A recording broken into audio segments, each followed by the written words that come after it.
conversar com todos vocês. Onde quer que chegue nossa imagem, muito obrigado a todos vocês que compartilham nossos sinceros agradecimentos. É notório e, se não, muito triste essas coisas que vêm acontecendo no Brasil. Essas coisas que eu falo são os movimentos para que venha a ser substituído o presidente da República ou os pré-candidatos à presidência da República. É triste de saber que as pessoas saem do contexto da razão, saem da responsabilidade de mostrar um projeto lógico, construtivo e que possa trazer resultado para todos. Como eu sempre falo, o Brasil foi dividido em classes. E essas classes estão representadas nos diversos partidos ou puxadinhos dentro dos interesses comuns. Todos irão ganhar. O propósito do nosso Brasil sobreviver é justamente a base do dinheiro. Não há como você fugir disso. Se tem alguém que fecha uma torneira, alguém abre um buraco na caixa d'água para escorrer. Estão sempre fazendo do Brasil sangria, estão sempre fazendo sangria na pátria amada Brasil. Agora, nós temos como resolver tudo isso? Temos. É possível fazer com que as coisas mudem? É possível sim fazer com que as coisas mudem. Mas para se fazer as coisas mudar, é preciso que venhamos tirar de cena as pessoas que querem fazer do Brasil o seu meio de vida. Quando eu digo tirar de cena, é da forma democrática. E como podemos fazer isso? Conscientizando o povo de uma eleição limpa, de uma eleição pura e de uma eleição de pessoas que pensam para resolver. Eu estive ouvindo um pré-candidato e quando eu digo estou ouvindo, eu não tenho o hábito de mencionar o nome dessas coisas porque eu estou falando a pessoas inteligentes. E pessoas inteligentes, a gente só precisa dizer um ir e ele coloca os pontos. Quando falamos uma palavra, ele já entende o que nós estamos falando. E quando a gente fala sobre os acontecimentos, é evidente que as pessoas inteligentes ao qual me ouvem, elas vão colocar as figuras no cenário. Vão colocar as figuras no tempo do texto ao qual vocês criam o contexto de vocês colocando essas pessoas. Agora, nós estamos vivendo uma palavra que ela foi substituída temporariamente. Eu não creio que é ou que seja temporariamente. Mas ela foi substituída por uma palavra chamada fake news.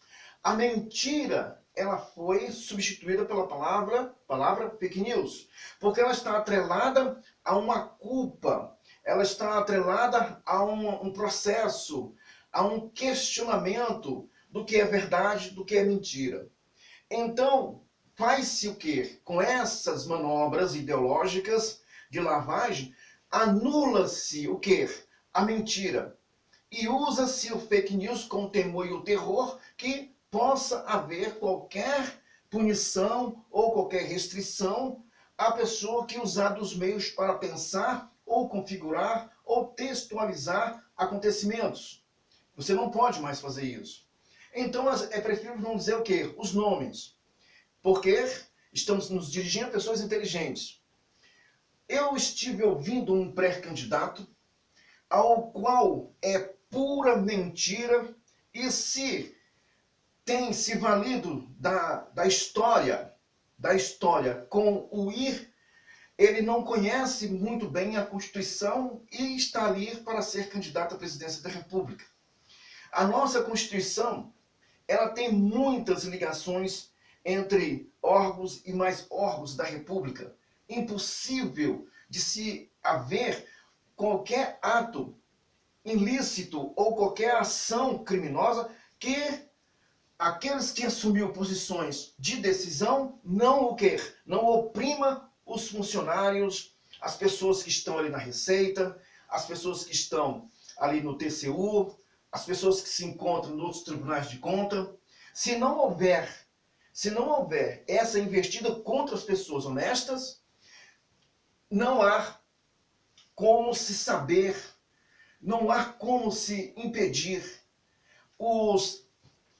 pela via o roubo, o furto, o desvio. Se essas pessoas ficarem caladas, não tem como você saber. E como cala essas pessoas? Pressão. Nós tivemos alguns editores da Receita Federal que, por via da descoberta ou da divulgação que foi feita, algumas autoridades afastaram esses editores da Receita Federal, foram afastados por essas pessoas. E a gente vê que tem pré-candidatos falando que o Banco do Brasil, que Caixa Econômica e outros setores, mas focou muito no Banco do Brasil, a gente, ou poucas pessoas não sabem, mas a reforma agrária, ela foi muito mais facilitada pela via do quê? Dos governos anteriores, tomar terras dos outros. Por que faziam isso? Não compravam aquelas terras. Eles simplesmente beneficiavam dos empréstimos onerosos do Banco do Brasil aos agricultores. E esses agricultores, quando não tinham com que pagar com a produção ou com o dinheiro de venda, eles repatriavam, ou ganhavam, ou tomavam, uma forma mais ilícita que você possa imaginar, essas terras desses agricultores iam para o Banco do Brasil, que depois, entre aspas, ia a leilões, que caía nas mãos, ao qual a gente já viu a notícia aí, caiu nas mãos de alguns deputados, senadores, caiu na mão de alguns presidiários, caiu na mão de algumas pessoas, que tornaram-se o quê? Latifundiário. Então, isso ninguém fala. Todo banco tem duas carteiras, aqueles que devem e os ativos. O banco gasta pessoa e tempo para trabalhar com essas duas carteiras. Então é muito mais fácil você passar para uma financeira que ela se encarrega, eu creio que você ou eu já recebi, né? Mas você, por exemplo, já tem recebido ligações de outras financeiras ligando para cobrar uma dívida que foi feita, e essa dívida eles negociam com você, como os ativos, aquilo que você pagou, paga-se as parcelas para a origem, e aquele que está te cobrando fica com a parcela. Então essa pessoa me falou que precisava do quê? Licitação.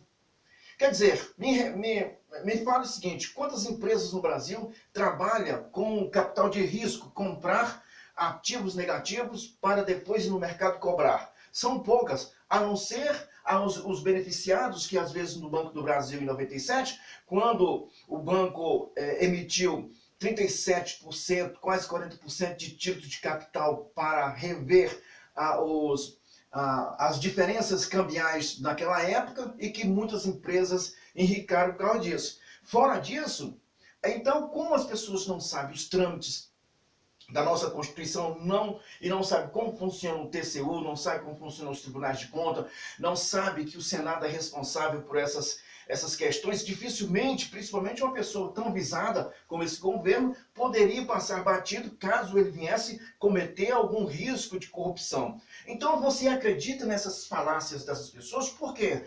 Porque a palavra mentira, ela ficou proibida, mas a narrativa ela pode existir. Porque estamos falando, eles falam para uma população completamente sem conhecimento. E quando eles falam essas narrativas dele, ele fala de causas ou de acontecimentos que são, mas não da forma que eles estão falando. Mas eles espalham essas mentiras. Ao qual a mentira, como está sendo hoje proibido de falar, e ela ganhou um codinome chamado fake news, então qualquer pessoa que possa relatar atos ou acontecimentos ou narrar algum fato em relação à história, torna-se o quê? Fake news. Porque a maioria das pessoas não sabe o que está acontecendo, e como a maioria não sabe, não tem o conhecimento da nossa Constituição, a gente é obrigado a ouvir essas pessoas aos quais deveriam tomar um pouquinho mais de conhecimento para poder ir à mídia ou às redes sociais falar de um assunto. E eu lamento muito que alguns programas ou alguns quadros de programas, convida esse tipo de elemento para fazer narrativas negativas sobre o Brasil. Então não é assim que se ganha uma presidência, porque para se ter e ser candidato é preciso que você tenha um pouquinho de conhecimento e ao invés de você atacar a pessoa destruindo, desconstruindo uma formação humana, ataque a sua ignorância com entendimento e educação, buscando os meios para empregar e mostrando que aquela administração falhou por via da sua aplicação de entendimento e que você poderia fazer melhor. Com isso, você vai enriquecer aquelas pessoas que estão te ouvindo e aquelas pessoas que vê solução para os seus problemas possam, de fato, votar e escolher vossas senhorias, né, vossas excelências, a serem o presidente da República Federativa do Brasil, que, ao meu ver, não temos nenhum pré-candidato que esteja comprometido com o povo, com a democracia, porque nós não temos democracia. Nós temos pessoas que dirigem o barco com um remo só, e que, por via da sua própria vontade, seu próprio querer, ou dos seus próprios quereres, eles escoram, ele âncora o barco Brasil ao seu bel prazer, às suas vontades. Então nós temos vários portos que hoje consideramos partidos, e cada partido desse tem o seu pirata, o seu capitão sanguinário, perverso, e que a tripulação deles são mais perversas e qualificadas como bandidos. Um abraço a todos.